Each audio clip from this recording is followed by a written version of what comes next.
មនុស្សស្រីខ្លះមានជម្រើសច្រើនណាស់ប្រុសរបស់គាត់មិនដែលត្រៀមមួយគាត់មានយ៉ាងច្រើនតម្រង់ជួរគ្នាតកន្ទុយដើម្បីត្រៀមគាត់ជ្រើសរើសយកអាមួយណាជាការពិតជម្រើសរបស់យើងជាអ្នកជ្រើសរើសប៉ុន្តែខ្ញុំនិយាយចំពោះថាស្រីខ្លះគាត់មានប្តីហើយគាត់មានមនុស្សជាទីស្រឡាញ់ហើយឬក៏ថាគាត់មានមនុស្សដែលច្បាស់លាស់ជាមួយគាត់ហើយប៉ុន្តែគាត់នៅតែត្រៀមអាឈ្មោលមកកណោទៀតដើម្បីទៅយកវានៅពេលដែលខ្លួនឯងបែកបាក់ពីម្នាក់នេះដៃគូមួយខាងអញ្ចឹងសួរថាមានន័យអីទៀតស្រឡាញ់គ្នារកឈួតអីបើត្រៀមអញ្ចឹងស្រឡាញ់គ្នាទាមទារភាពស្មោះត្រង់ពីគ្នាចង់បានភាពស្មោះត្រង់ពីគេប៉ុន្តែដល់ពេលគេឲ្យភាពស្មោះត្រង់ដល់ខ្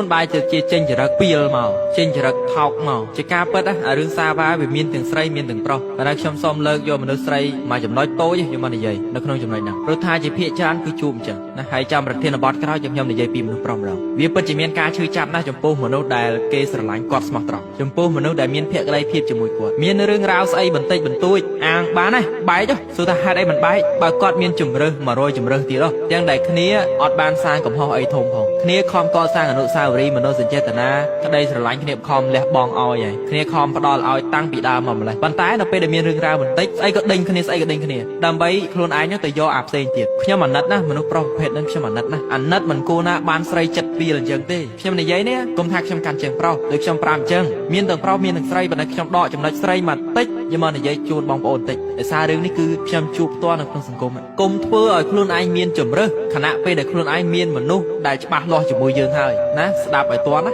ាបើសិនជាយើងមិនចង់អាណាថាតើតនៅថ្ងៃខាងមុខទេច្បាស់អាណាគឺច្បាស់អាហ្នឹងទៅសម្ដីរបស់ខ្ញុំពេលខ្លះស្ដាប់ទៅគឺវាអាក្រក់ស្ដាប់ណាស់ប៉ុន្តែវាជាពាក្យពិតបងប្អូនវាពិតហើយពិតថាយើងពិតជាមិនសូវមានការឈឺចាប់ទេបើសិនជាយើងមានជំរើសច្រើនប៉ុន្តែបើសិនយើងមានជំរើសច្រើនខណៈពេលដំបូងខណៈពេលនៃការជ្រើសរើសដំបូងបានន័យថាយើងមិនទាន់ជ្រើសរើសអ្នកណាទាំងអស់យើងគ្រាន់តែទុកជាជំរើសសម្រាប់ជ្រើសរើសយកអ្នកណាម្នាក់យើងអាចនឹងទុកជំរើសច្រើនយើងអាចនឹងមានជំរើសច្រើនប៉ុន្តែបើសិនជាយើងបានជ្រើសរើសអាណាមួយហើយបានជ្រើសរើសអាណាម្នាក់ដែលគិតថាគេច្បាស់លាស់ជាមួយយើងហើយចោះយើងទុកជំរើសរងងាប់អីទៀតណាសួរថាគ្នាឈឺចាប់ប៉ុណ្ណានេះអាអ្នកស្មោះត្រង់ជាមួយអាអ្នកដែលស្មោះស្ម័គ្រអាអ្នកខំដើរអាអ្នកខំលះបង់អាអ្នកខំជួយអាអ្នកខំផ្ដល់មនោសញ្ចេតនាតាំងពីដើមខំកសាងអនុស្សាវរីយ៍ជាមួយគ្នាតាំងពីចំណុច0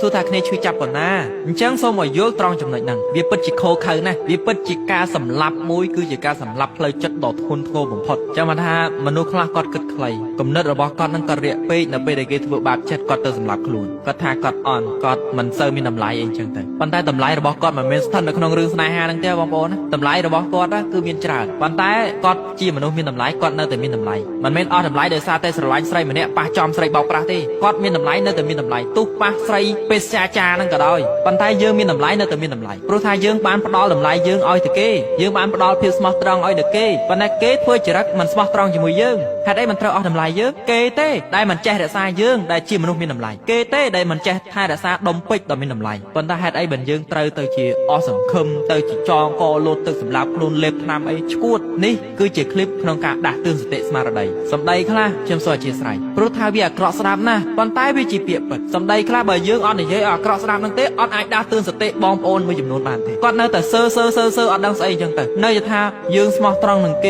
េមិនស្មោះត្រង់ជាមួយយើងកើតមកជាតិនេះអាភ័ព្វស្នេហ៍អីអញ្ចឹងទៅហើយទៅងាប់ខ្លួនឯងអញ្ចឹងទៅសួរថាមានតម្លៃស្អីងាប់ទៅមានថោកទៀតថែមហ្នឹងងាប់ទៅម្នាក់ស្រីហ្នឹងវាឲ្យតម្លៃដែរដោយករណីថ្ងៃមុនខ្ញុំមើលព័ត៌មានណាគេចោទថាប្រពន្ធនាំសហាយមកសម្លាប់ប្តីតែប្តីនោះគ្នាស្រឡាញ់ណាស្រឡាញ់ប្រពន្ធនឹងពេញចិត្តថែរក្សា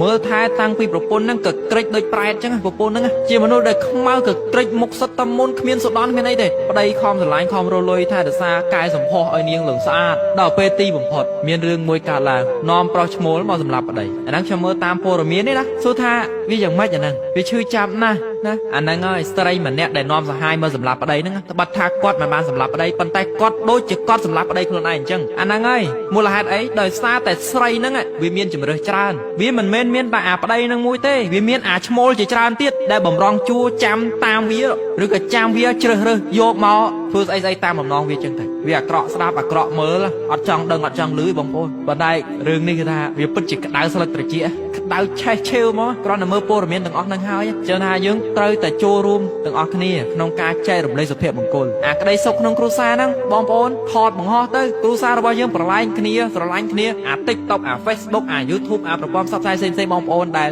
អាចថតបានបងប្អូនថតបង្ហោះទៅដើម្បីចែករំលែកក្តីស្រឡាញ់ទៅឲ្យគេឃើញគេថាអូគ្រួសារគេមានក្តីសុខណាគេថាប្រពន្ធគេចេញចូលគេថាប្តីគេចេញចូលគេអោបពេលដែលគេឃើញអញ្ចឹងណាប្តីប្រពន្ធមួយចំនួនអត់ដែលប្រព្រឹត្តទង្វើអត់ដែលប្រព្រឹត្តសកម្មភាពអស់ហ្នឹងនៅពេលដែលគាត់ឃើញទង្វើសកម្មភាពទាំងអស់ហ្នឹងគាត់ចាប់ដើមលួចអនុវត្តតាមគេចាប់ដើមលួចណាឧទាហរណ៍ថាប្តី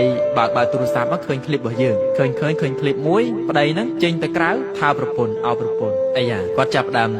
ធ្វើតាមយើងចេញក្រៅបន្ទប់ថើបចូលក្នុងថើបសួរថាប្រពន្ធហ្នឹងផ្លែកចិត្តទេប្រពន្ធហ្នឹងមានក្តីសុខឯងប្រពន្ធហ្នឹងចាប់ដើមកាន់តែស្រឡាញ់ប្តីហ្នឹងខ្លាំងកាន់តែផ្ដល់ភាពស្មោះត្រង់ស្មោះស្ម័គ្រអូពេញចិត្តប្តីអួតពីប្តីនិយាយប្រាប់គេអស់ហើយរឿងគ្រប់សពបែបយ៉ាងនិយាយលើកប្តីនិយាយថាលើកតម្កើងប្តីខ្លួនឯងតែម្ដងហើយគ្រួសារនឹងនិយាយថាមានមុខមាត់ណាស់នៅក្នុងសង្គមនៅក្នុងពូជពងវងត្រកូលហ្នឹងគឺថាមានមុខមាត់មានកិត្តិយសមានកេរ្តិ៍ឈ្មោះល្អណាស់ដូច្នេះខ្ញុំសូមផ្ដាំជាចុងក្រោយថាបើស្រឡាញ់នរណាម្នាក់កុំផ្ដល់ជំរើសឲ្យខ្លួនឯងទៅកាន់អ្នកដទៃទាំងស្រីទាំងប្រុសណាមិនថាស្រីមិនថាប្រុសបើស្មោះស្ម័គ្រជាមួយនារីណាម្នាក់យើងកុំយកនារីដទៃទៀតមកធ្វើជាជំរើសរបស់យើងកុំយកអ្នកផ្សេងមកធ្វើជាជំរើសហើយចាប់នារីម្នាក់មកធ្វើជាចំណាប់ខ្មាំងបេះដូងរបស់យើង